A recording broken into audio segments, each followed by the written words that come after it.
परों को खोल जमाना उड़ान देखती है, परों को खोल जमाना उड़ान देखती है, जमीन पे बैठ के क्या आसमान देखता है। Today I am going to discuss about a topic that is very important for all the students, all people who want to learn English. ये लेक्चर आप लोगों के लिए बहुत इंपॉर्टेंट होने वाला है, जो बच्चे या जो लोग इंग्लिश सीखना चाहते हैं। Basically I am in the platform where I am trying that every student who is getting problem in English, who could not able to speak English, वो बच्चे जिसको इंग्लिश में प्रॉब्लम होती है, जो इंग्लिश नहीं बोल पा रहा है या इंग्लिश उसको समझ में नहीं आती, उसको कम्युनिकेट नहीं करना आता, उसको रिस्पॉन्ड देना नहीं आता। मैं इसके लिए मेहनत कर रहा हूँ कि हर बच्चा जो इंग्लिश में फंस रहा है, इंग्लिश में प्रॉब्लम हो रही है, बोलने के लिए उसको बहुत ज्यादा प्रॉब्लम हो रही है, बोल नहीं पा रहा, उसके लिए मैं मेहनत कर रहा हूँ। कुछ आप लोगों को बेसिक सेंटेंस के हिसाब से मैं लेके जा रहा हूँ। इन सेंटेंस को आप देखें और समझने की कोशिश करें और इसको डे टू डे लाइफ में अप्लाई करें। ये वो सेंटेंस है जो आप प्रतिदिन इस्तेमाल करेंगे। This sentence can be use everywhere, at school, at home, at playground, at any platform you can use this sentence. और इस सेंटेंस को डायरेक्ट सीख के आप बहुत इजी वे में, इसमें ग्रामर का कोई झंझट नहीं है। आपको ग्रामर आता हो नहीं आता हो उससे कोई मतलब नहीं, लेकिन इस सेंटेंस को आप याद करके डायरेक्ट इंग्लिश में अप्लाई कर सकते हैं कम्युनिकेशन में अपने। Okay, thank you. इसके लिए मैं आपको ये बता रहा हूँ कि सबसे पहले मैं वीडियो को स्टार्ट करता हूँ। आप लोग एक बार इस वीडियो को क्लियरली देखने का कोशिश करें, समझने का कोशिश करें। अगर कोई भी प्रॉब्लम हो आप उनको पूछ सकते हैं। क्या आप उसे देख सकते हैं? कोई बच्चा है या कोई आदमी है, किसी से पूछ रहा है, क्या आप उसे देख सकते हैं? कैन यू सी हर?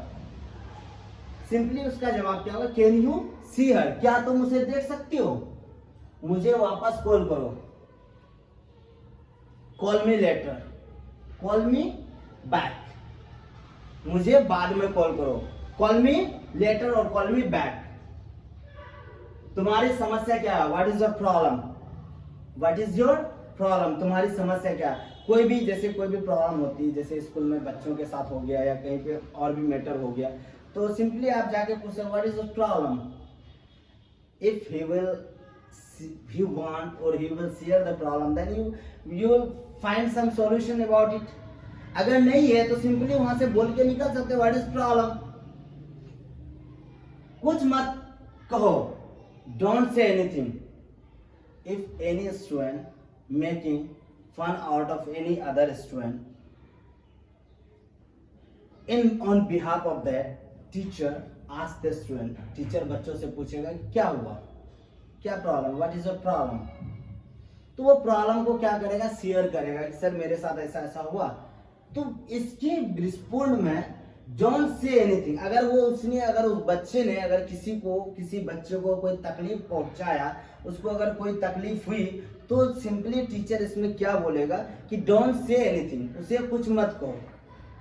ठीक है। आपको कैसे पता चला? कोई मैटर हो जाता है, जैसे कोई दो दोस्त हैं, उनमें से बात होती है कि ऐसा हो गया, वैसा हो गया, ये ऐसे वैसे, तो ये सिंपली आप उसको पूछ सकते हैं, हाउ डू यू नो? तुम इसको कैसे जाने या तुमको कैसे पता चला? How do know? तो अगर उसको पता होगा I know through my friend और I have listen somewhere, he will respond that sentence. उस वाक्य में वो रिस्पोंड करेगा। लेकिन उससे पहले क्या है कि आप अगर किसी से सवाल करते हैं या किसी से बात करना चाहते हैं, तो आपको सबसे पहले वो सवाल करना आना चाहिए। अगर आपको आएगा ही नहीं तो सवाल आप कीजिएगा नहीं। तो सबसे पहले ये चीज, बेसिक चीज जो है इंग्लिश का, उसको मैं आप लोगों को क्लियर कराने की कोशिश में लगा हूं। आप लोग इसको हर हाल में सीखने के लिए तैयार रहिए कि आप लोगों का हर हाल में इंप्रूवमेंट होगा। क्योंकि इसके लिए क्या है, अगर इंप्रूवमेंट चाहते हैं तो सबसे पहले आपको क्या होगा ना, you have to work for it. आपको उसके लिए मेहनत करना होगा। बिना मेहनत किए आप नहीं सीख सकते चीजों को। ठीक है, सब बेकार है, एवरीथिंग इज यूजलेस। जैसे कोई बातचीत में ऐसे ही बोला जा रहा है कि ये ऐसे हो गया, वो ऐसे हो गया, उसने ऐसा कर दिया, इसने ऐसा कर दिया। तो आप अगर if you are not interested to listen the things, अगर चीजों को आपको पसंद नहीं, आप चीजों को इग्नोर कर रहे हैं, तो आप सिंपली रिस्पोंड ये कर सकते हैं, इट इज यूजलेस। मतलब मेरे काम की नहीं हो, it is useless, talk to other topic, it will be better, we will talk other thing. इससे बेहतर ये है कि हम लोग कुछ और बात करते हैं। ये यूजलेस है मेरे लिए, it is useless for me. Okay, ऐसा कभी मत करना, नेवर डू सो, ऐसा कभी मत करना। जैसे कोई बच्चे ने किसी दूसरे पे बच्चे को मार दिया, क्लास में ही होती है डिस्टर्ब करने के लिए, या किसी मैटर, किसी भी बात पे, थोड़ा भी बात पे बच्चों में मारपीट हो जाती है। तो किसी बच्चे ने किसी बच्चे को मार दिया, ठीक है, दोनों कंप्लेन लेके टीचर के पास पहुंचा। पहुंचने के बाद क्या क्या कह सकते हैं टीचर सिंपली मैं ये कह सकता दूसरे बच्चों को पनिश करने के बाद, या जो भी हो, नेवर डू सो, ऐसा मत करना। Keep in mind from next time, never do so, ऐसा कभी मत करना। नेक्स्ट टाइम से इसको कीप इन माइंड, इसको ध्यान रखना। ठीक, वेरी गुड, ये आपके लिए अच्छा होगा।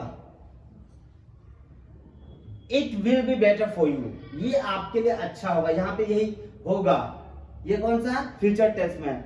It will be better for you, it will be better for you that you will study your, it will be better for you, you just do that work, it will be better for you, just sleep, it will be better for you, just do the thing। ये चीज क्या है, ये आपके लिए बेहतर होगा। अगर आप किसी भी काम को करना चाहते हैं तो आपका फ्रेंड बोलेगा कि ये तुम्हारे लिए बेहतर होगा, ये तुम कर लो। It will be better for you, just do it, इसको तुम कर लो, ये तुम्हारे लिए बेहतर होगा। आप क्या करना चाहते हो,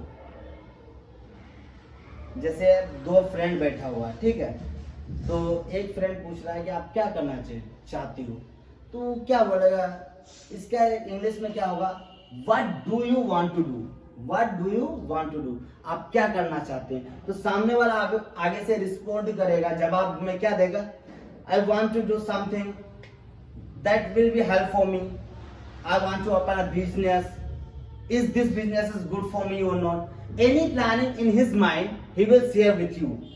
सबसे पहले आपको ये पूछना होगा कि what you are planning, what you are thinking, what you thought to do in your future। कोई फर्क नहीं पड़ता, जैसे दो दोस्त में मारपीट होती है या किसी का कोई मैटर हो गया, आपस में बात कर रहे हो, सामने वाला बोल रहा है यार ऐसा ऐसा हो गया, ये इसने ऐसे कर दिया, उसने इसको मार दिया, ये हो गया, वो हो गया। तो अब अगर वो बंदा, अगर सामने वाला अगर इंटरेस्टेड नहीं है, if he is not interested, तो वो क्या बोल सकता है। यहां पे देखो,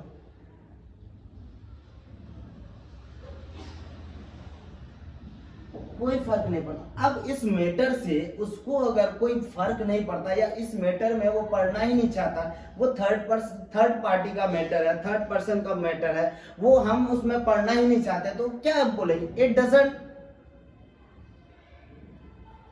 डज नॉट मैटर, ये कोई मैटर वाली बात ही नहीं है, ये मेरे लिए कोई मानने वाली बात ही नहीं है, ये जो हो रहा है चलो होने दो, it doesn't matter for me और एनीथिंग एल्स। आपका दिन कैसा रहा, आपके फ्रेंड है, ठीक है, कहीं गया हुआ है, दूसरे दिन जब आपसे विजिट करने आता है तो आप उससे पूछेंगे सबसे पहले ना, how was your day, how was your day, आपका दिन कैसा रहा। तो आपका फ्रेंड सामने से बोलेगा, the day was very nice, we have enjoyed there, day बहुत अच्छा था, वी हैव एंजॉयड देयर, हमने वहां पे क्या क्या एंजॉय किया, we have visited so many places, that place was so beautiful, मैंने बहुत सारे प्लेसेस को विजिट किया, जो प्लेस था बहुत खूबसूरत था, you must have to go there. तो अब वो सामने वाला क्या बोलेगा कि तुम्हें भी एक बार जाना चाहिए, you must have to go there once, एक बार तुम्हें भी जाना चाहिए। ये मुश्किल नहीं है। कोई सवाल है, जैसे कोई सर किसी बच्चे को कोई सवाल देता है, ठीक है, उसमें उसको अप्रोच करने के लिए बोलता है कि यार just try to solve it out, इसको तुम सॉल्व करने की कोशिश करो। अगर उस प्रॉब्लम को अगर सॉर्ट आउट नहीं कर पा रहा है तो कुछ देर तक तो टीचर चेक करेगा कि चलो हो पाया या नहीं। अगर नहीं हो पाया तो सिर्फ, अगर क्वेश्चन बहुत इजी था, उसको अप्रोच नहीं कर पाए, मान लेते हैं अगर क्वेश्चन टफ भी था, अगर उसको आप अप्रोच कर नहीं कर पा रहे हैं, तो एक मोटिवेशन के लिए क्या बोल सकते हैं, it's not a rocket science, ये जो है ना कोई मुश्किल नहीं था, it is just easy one that you could not able to approach. ये इजी था, तुमने अप्रोच नहीं कर पाया, तुमने दिमाग नहीं लगाया, तुमने क्या किया, इसको सॉर्ट आउट करने की कोशिश नहीं करी, जिसकी वजह से ये नहीं हो पाया. तो सिंपली वहां पे क्या बोल सकते हैं हम लोग, ये मुश्किल नहीं था. It's not a rocket science. ये कोई रॉकेट साइंस नहीं था. इसका मतलब क्या, दैट्स ए फ्रेज. और फ्रेज जब भी हम पढ़ते हैं ना, फ्रेज का एक बहुत खासियत ये है कि फ्रेज आपके सेंटेंस को बहुत बेहतर बना देता है. वो सुनने का स्टैंडर्ड को क्या करता है, लेवल को हाई कर देता है. और ऐसे भी कुछ सेंटेंस ऐसे होते हैं जिसका क्या है कि हिंदी में जो लिखा होता है उसका इंग्लिश से कोई लेना देना नहीं होता है. Just it's a phrase and you have to remember it and you have to apply it. अगर कोई भी चीज अगर आप सिर्फ याद करके रखेंगे ना, that is not going to give you any benefit. Anything you just keep in mind. If you are remembering the things, if you are not applying the things, that will be not beneficial for you. चीजों को अगर आप सिर्फ याद करके दिमाग में रखेंगे ना, वो आपको उतना फायदा क्या, मतलब धीरे धीरे चीजों को आप भूल जाएंगे. जब तक उसको किसी पे इम्प्लीमेंट नहीं करेंगे, किसी पे अप्लाई नहीं करेंगे, कहीं पे अप्लाई नहीं करेंगे, इस्तेमाल ही नहीं करेंगे, तो वो आपके लिए क्या है, वेस्ट जाएगा. And never ever try to waste the things. कभी भी किसी भी चीजों को वेस्ट करने की कोशिश ना करें. Try to just collect the things and spread those who need it. And I'm here to spread the communication skill with you. मैं यहाँ पे आप लोगों के सामने ये वीडियो लेके इसलिए आ रहा हूँ that you can also able to understand that what I want to say. मैं आप लोगों से क्या कहना चाह रहा हूँ. सिंपली आप लोगों से थोड़ा टाइम मांग रहा हूँ. If you will give me time, then definitely you will work for it. अगर आप टाइम देंगे इसका मतलब क्या है कि आप वहां पे काम कर रहे हैं. अगर टाइम देंगे नहीं इसका मतलब you are just ignoring the things. और चीजों को कितनी दिन तक इग्नोर कर सकते हो. ज्यादा दिन तक चीजों को इग्नोर करोगे वो तुम्हें फायदा होगा ही नहीं, वो तुम्हें नुकसान ही होगा. And I'm here just trying to develop your skill. So just try to understand. And if you like the video, just like, share and subscribe it. Okay, thank you.